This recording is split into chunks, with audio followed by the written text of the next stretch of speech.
नमस्कार।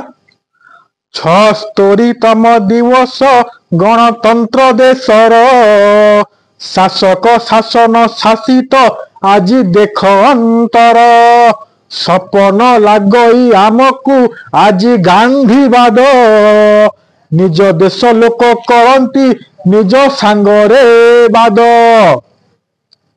लांच मिछ भेद भावरे बड़ लोकंक नीति चाहूअछि आज भोटर मने रखिन भीति आज दिने भाई भौणी टिके मनरे भाव ठकी न ठकेई हेउचे जेते हातरे हेब परिवर्तनर नारारे आज पाद पछरे भय लागे काले आगकू आमे ठकी हेवारे रहिली।